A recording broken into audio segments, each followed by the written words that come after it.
A'udzubillahi minasyaitonirrajim. Bismillahirrahmanirrahim. Assalamualaikum warahmatullahi wabarakatuh. Alhamdulillahirabbil alamin. Pemirsa yang dirahmati oleh Allah, ada sebuah hadis yang sangat populer yang sehingga setiap orang mengenalnya, yakni hadis dari Abu Hurairah yang bunyinya adalah an Abi Hurairah radhiyallahu anna Rasulullah sallallahu alaihi wasallam qala idza mata ibnu adam in qada amaluhu illa min thalas shadaqatan jariyah al ilmu yantafa'u bi aw waladun salih yad'u lah. Setiap anak Adam yang meninggal akan terputus pahalanya kecuali 3 hal, yakni sedekah jariyah, ilmu yang bermanfaat, dan yang terakhir adalah seorang anak yang senantiasa mendoakan orang tuanya. Hadirin yang berbahagia, arti jelasnya adalah bahwa setiap orang yang meninggal akan terputus pahalanya jika selama ini mungkin panjenengan katakanlah melakukan banyak ibadah, ya, apapun yang terkait dengan kesunahan, ya, itu semuanya akan melahirkan pahala, dan pahala itu akan putus jika kita telah mengalami kematian. Tetapi ada pahala 3 hal yang tidak pernah terputus walaupun panjenengan sudah meninggal, yakni sedekah jariyah, ilmu yang bermanfaat, dan anak yang senantiasa mendoakan orang tuanya. Hadirin yang berbahagia, saya ingin lebih fokus kepada yang nomor 3 dulu aja, ya. Kalau yang 1, 2 mungkin panjenengan sudah tahu semuanya. Yang ketiga ini agak sedikit beda, ya. Yang pertama adalah ada penafsiran yang mengatakan yang disebut dengan waladun sholih yad'u lah adalah seorang anak yang diartikan secara simple bahwa anak itu adalah usia mulai dari katakanlah umur 7 tahun hingga sampai dia menikah 24, 25 misalnya, dan doa anak itulah yang akan diterima secara terus-menerus bagi si mayat yang meninggal misalnya. Tetapi pengertian demikian menurut saya insya Allah salah, ya. Karena apa? Seorang anak adalah siapapun dia yang pernah dilahirkan oleh seorang ibu, mau dia muda kayak, ya, remaja, dewasa, bahkan yang sudah tua sekalipun, ya. Jadi selama dia mendoakan orang tuanya, maka pahala itu langsung di cover oleh Allah, ya. Demikian. Hadirin yang berbahagia, bahwa di dalam Islam itu senantiasa ada yang namanya hal-hal yang paling utama. Misalnya katakan hari semuanya baik, ada satu hari yang paling baik. Sama dengan bulan juga semuanya baik, ada bulan tertentu yang dimuliakan oleh Allah. Begitu juga dengan amalan semuanya luar biasa baik, ya. Apakah panjenengan misalnya sholat Sulusul lail panjenengan misalnya pula sodakoh, ya, Anda menyantuni anak yatim, panjenengan menghutangi orang yang kesusahan dan lain-lain. Semuanya itu adalah ibadah yang sangat luar biasa, sangat baik. Tetapi ada yang lebih baik lagi. Pemirsa yang budiman, bahwa pengertian waladun sholih yad'ulah itu bisa kita samakan dengan birrul walidain. Karena seorang anak mendoakan orang tuanya, itu artinya adalah dia sudah mengabdi, sudah berbuat yang terbaik untuk orang tuanya. Sehingga seandainya mungkin dibandingkan dengan seorang anak yang katakanlah menyenangkan orang tuanya melalui hal-hal fisik, misalnya menyenangkan dengan cara memberikan pakaian, memberikan makanan yang disukai dan sebagainya, baik semuanya. Cuman menurut saya yang paling utama adalah mereka yang mau mendoakan orang tuanya. Sehingga statement waladun sholih yad'ulah itu bisa kita sejajarkan dengan birrul walidain, yakni berbuat baik kepada orang tua. Pemirsa yang berbahagia, bahwa Allah telah berjanji ada 3 amalan yang paling baik, yang paling disukai oleh Allah, yang paling dicintai oleh Allah adalah yang pertama, sholat fi awali waktiha, ya, sholat pada saat awal waktu, terlebih setengah jam sebelumnya kita sudah bersiap-siap.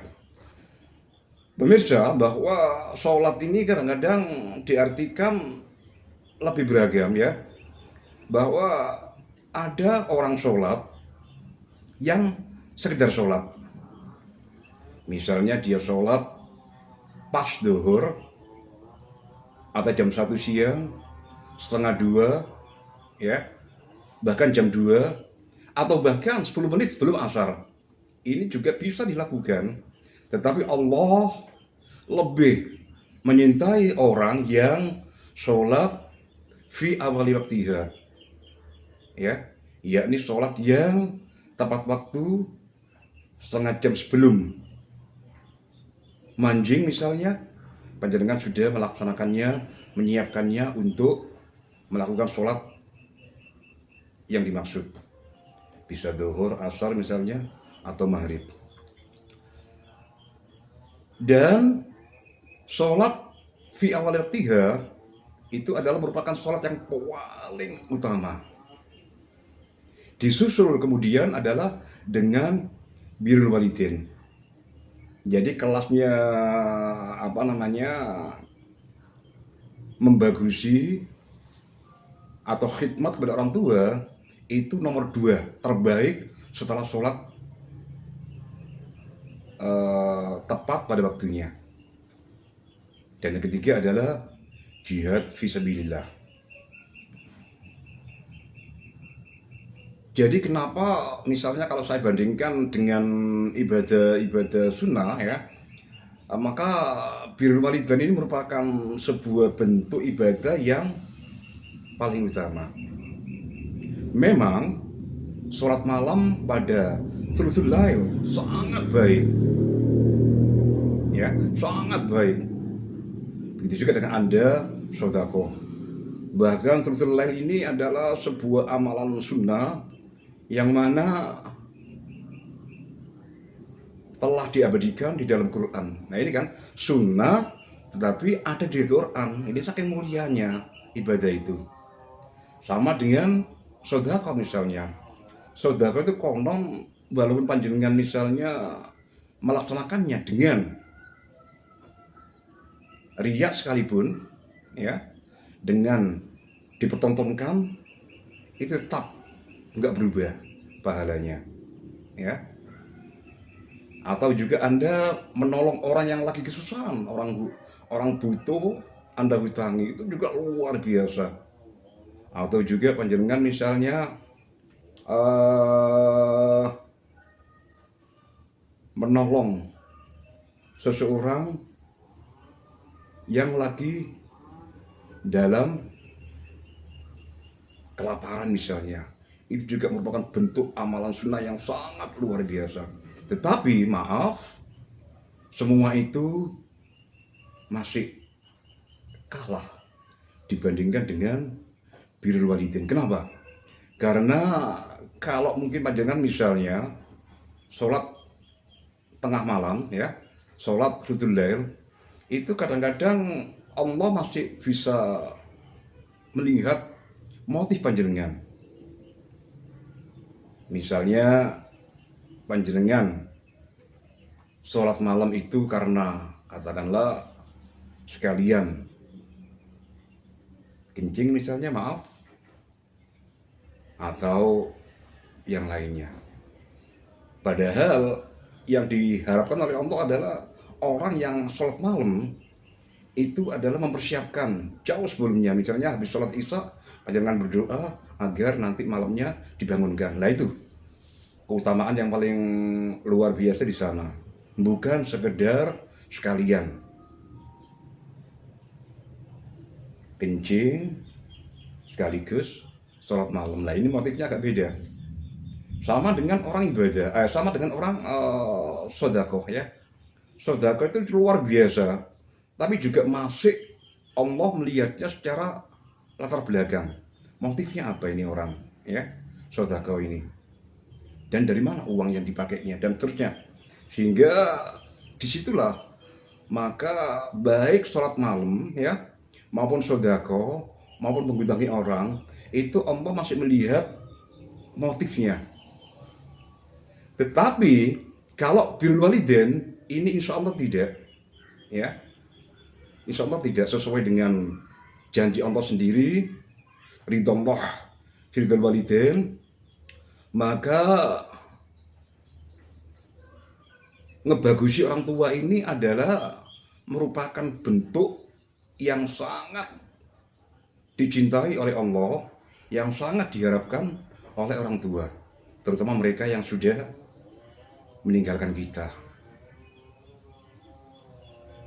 Jadi sekali lagi bahwa pahala daripada mereka yang berbuat baik pada orang tuanya itu sama seperti doanya wali 1000, doanya wali 1000, ya. Bayangkan bahwa panjenengan kalau mau mendoakan orang tua, maka itu sama dengan doanya 1000 wali. Jangankan 1001 aja pasti diterimanya, apalagi 1000, ya. Sehingga begitu panjenengan berdoa pada mendoakan orang tua, maka orang tua di sana mendoakan kepada kita, dan Allah langsung transfernya, langsung memberikan pahala seperti yang diharapkan, ya. Itulah kira-kira nilai daripada birrul walidain atau waladun sholih yad'ulah. Hadirin yang berbahagia, di masyarakat kita akhir-akhir ini ada terjadi fenomena yang menurut saya kurang pas, walaupun kelihatannya sangat islami sekali, ya, sangat suci sekali. Ternyata itu masih kurang baik, ya, jika meninggalkan sesuatu yang lain. Hadirin yang berbahagia, di masyarakat kita sering kali kita melihat, terutama daerah saya ya, itu pengajian atau yasinan atau tahlilan atau manakiban atau bahkan burdahan dan seterusnya.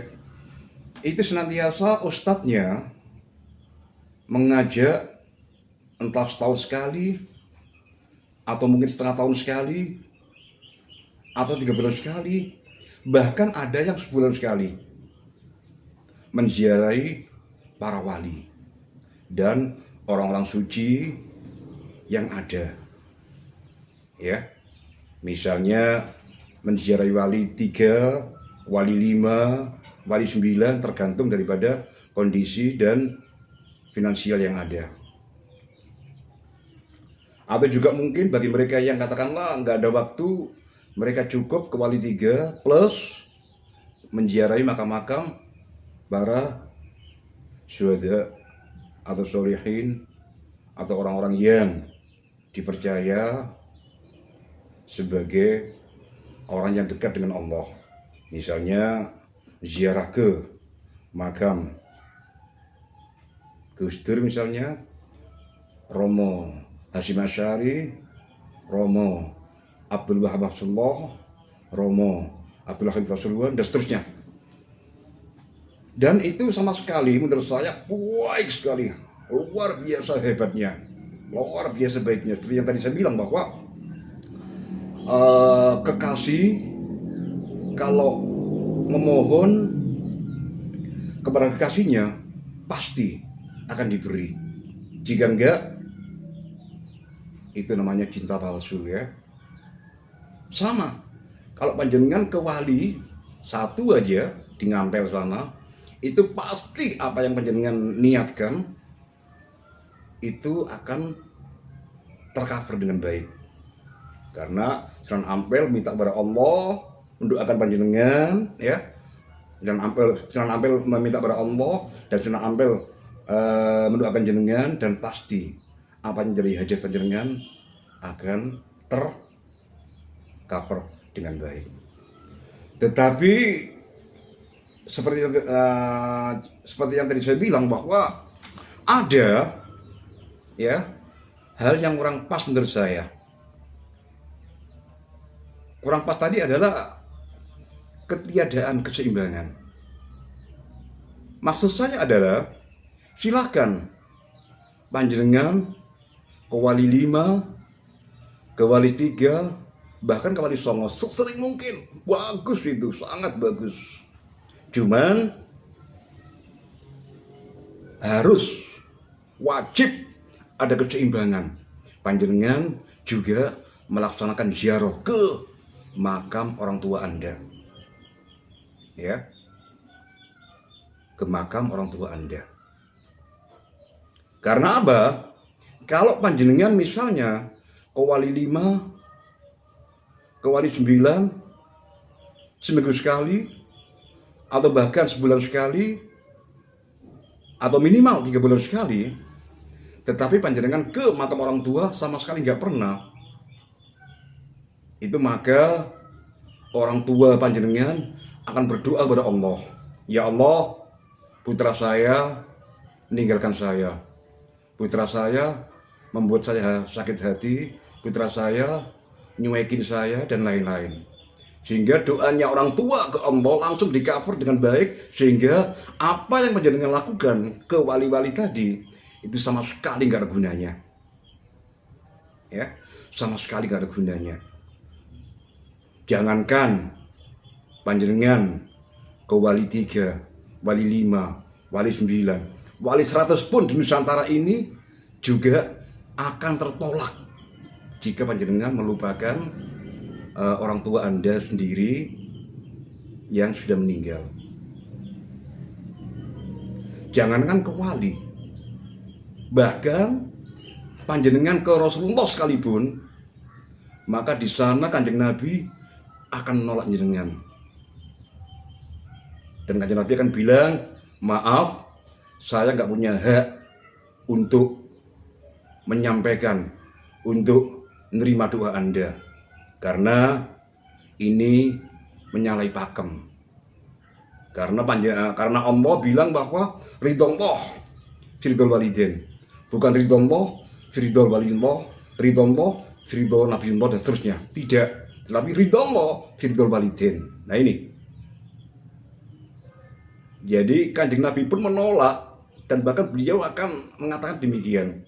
Ini bukan wilayah saya, kecuali kalau panjenengan sudah berziarah ke makam orang tua, baru kayak Kanjeng Nabi itu langsung di-appreciate dengan baik, dan Allah pun juga akan tersenyum bangga atas kelakuan Anda. Ya, sekali lagi tolong jangan dianggap saya nggak suka wali, tidak, sama sekali tidak. Cuman saya ingin ya bahwa aturan main ditegakkan sesuai dengan syar'i yang ada. Ya, demikian. Hadirin yang berbahagia, adapun kalau panjenengan telah melakukan, misalnya perbandingannya panjenengan ke orang tua sebulan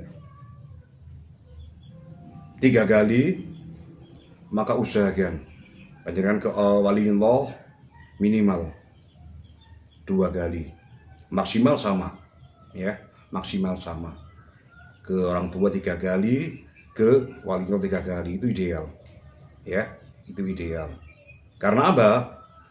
Nanti tidak menimbulkan kecemburuan sosial bagi si mayat, bagi orang tua Anda.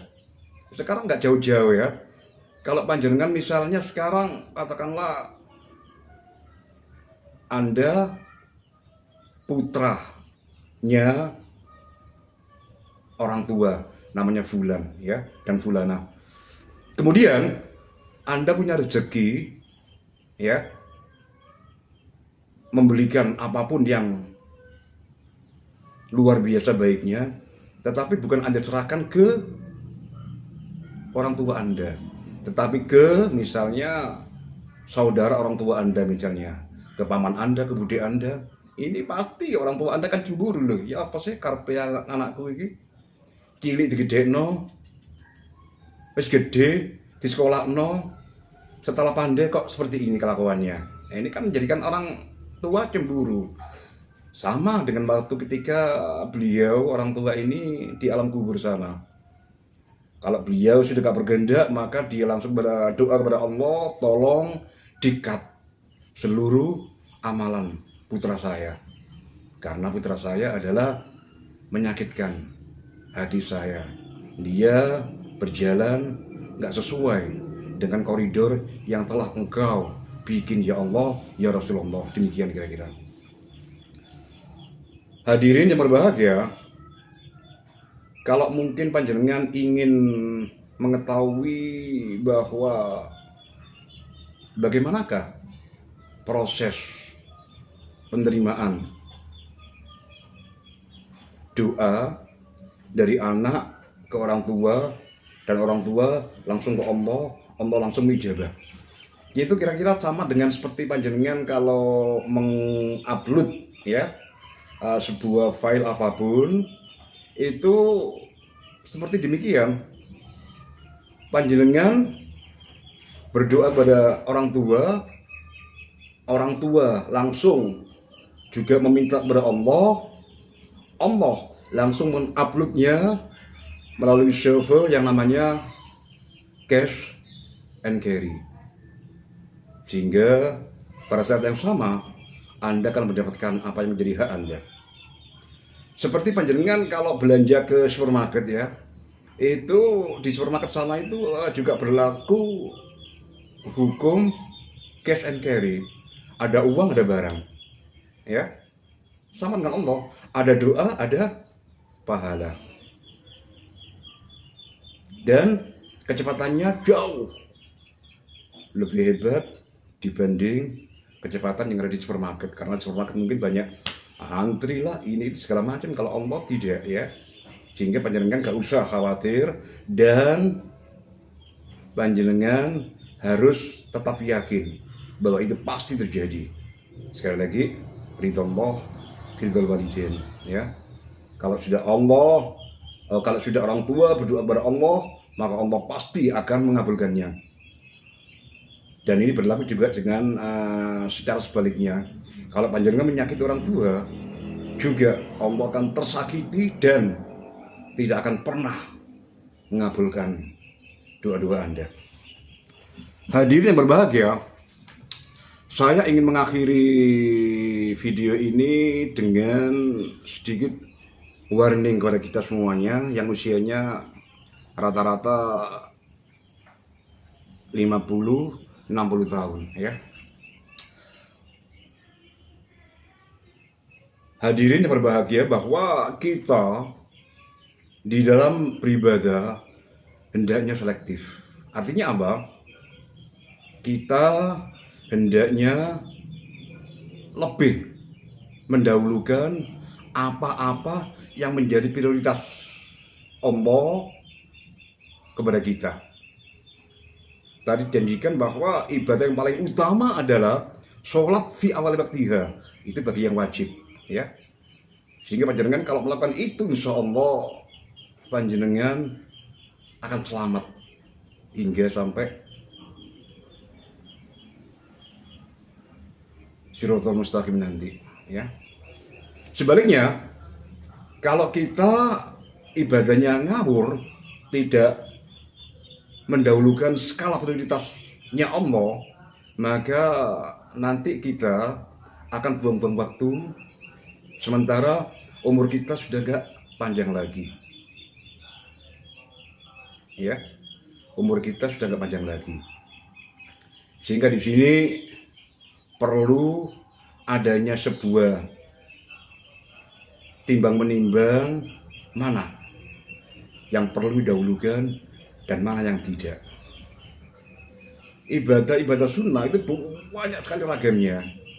Cuman kita harus bisa memilih dan memilahnya sesuai dengan kepentingan kita. Kenapa? Karena Allah itu kadang-kadang menurut saya amat sangat adil sekali, ya. Maaf, nanti kita itu akan dihisab tidak secara teori, tapi secara praktek. Artinya teori di sini adalah panjenengan boleh menjadi orang, maaf, waktu mudanya bodoh, ya, waktu di pondok turu tok misalnya, ya itu mungkin semuanya karena kehendak Allah. Ada juga orang yang luar biasa, membaca kitabnya luar biasa, hebat, tetapi endingnya adalah satu, bahwa nanti pada akhirnya yang dinilai Allah bukan ilmu Anda, bukan kebodohan Anda, tetapi adalah amalan Anda. Sholat kita, ya. Bagaimana kita memperlakukan orang tua, bagaimana kita kalau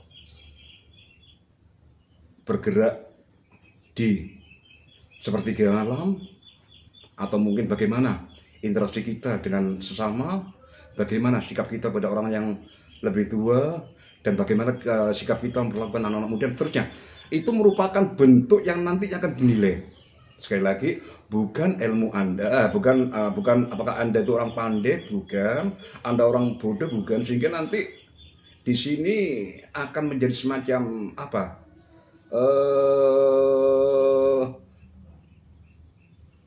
Kesetaraan, egalitarianisme, masalah ilmu. Artinya tidak ada yang menjadi ukuran, ya, kecuali amal kita. Jadi mungkin bagi mereka yang katakanlah ilmunya pas-pasan, jangan pesimis, ya. Jangan pesimis. Karena apa? Selama ini saya juga sering melihat atau menyaksikan orang-orang yang mungkin backgroundnya tidak dari pesantren misalnya, maka mereka kadang-kadang merasa pesimis dan dia merasa kalah dengan orang-orang yang dari pesantren. Itu salah ya, itu salah. Karena sekali lagi bahwa ending dari kita semuanya adalah amal kita, amal kita dan amal kita.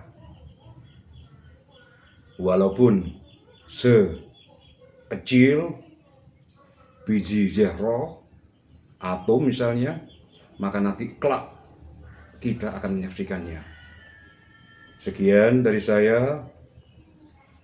Wabillahi taufiq wal hidayah. Assalamualaikum warahmatullahi wabarakatuh.